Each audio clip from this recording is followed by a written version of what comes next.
As you want to see a narrative flip as fast as humanly possible, look no further than the tragedy that happened in Colorado, that mass shooting, where all of a sudden, it's not a MAGA supporter that did this atrocity. It's not a MAGA supporter that killed all these people in Boulder. Now we know it's someone who hates Donald Trump. His social media, it's obviously been deleted because we can't have the truth out there. They delete it. But with the screenshots that we've seen, we know it's someone that hated Donald Trump. And that's so contrary to what blue checkmark Twitter seemingly was hoping for. You had all sorts of people. Kamala Harris's niece. The Atlanta shooting was not even a week ago. Violent white men are the greatest terrorist threat to our country. That tweet has since been deleted, but no apology's been issued. There's none of that.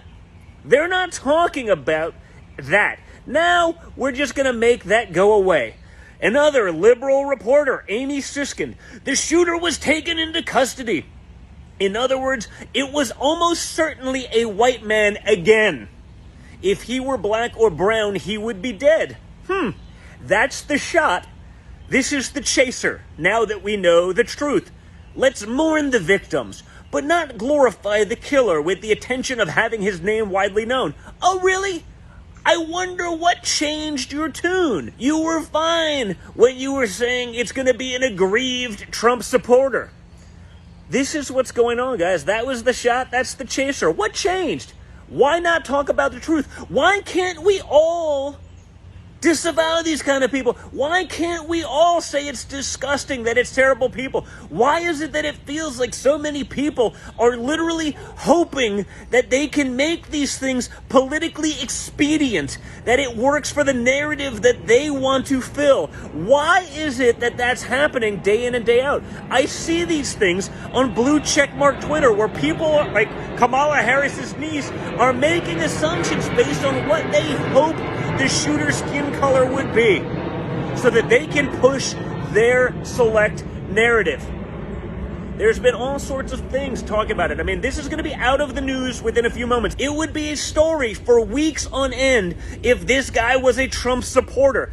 But Caleb Hall actually did a great thread. You should look it up on Twitter. He goes through literally all of the blue checkmark Twitter people. Julie DeCaro, who, is a blue checkmark Twitter, extremely tired of people's lives depending on whether a white man with an AR-15 had a bad day or not. Deadspin editor, I guess is what she is, and a USA Today editor. This is her talking about it. That's what she thinks. Now you have Amy Siskin. I went through that. That was the shot and the chaser. He runs through that. George Hahn. When a white guy with an AR-15 shoots and kills a bunch of people, the motive is the motive really relevant? Spoiler alert on the motive. He was having feelings of anger, inadequacy, invisibility, impotence, i.e. not being special, right? Because that's what white men are, right? Now that we know it's a Muslim, all of a sudden it's very different. Dylan Park, another one. C.J. Wellerman, another one. All talking about, the aggrieved white guy is just an excuse. Where are their apologies? Where are their pointing out, hey guys, I was wrong. It actually happens to be what seems to be a Muslim extremist. Okay? What is going on? Why can't they call that out? Don Winslow, D.L. Hughley, the comedian, a white armed mass murderer has a better chance of surviving an encounter with the police than a black dude holding a phone. There's going to be no retraction on that. There's going to be nothing, because he's just being a comedian, right? Rosanna Arquette, liberal commentator, not exactly the smartest person in the world, but call it what it is. White supremacist domestic terrorism. Well, are we going to call it Muslim extremist domestic terrorism? Because that seems to be what it actually is. I have a feeling you won't.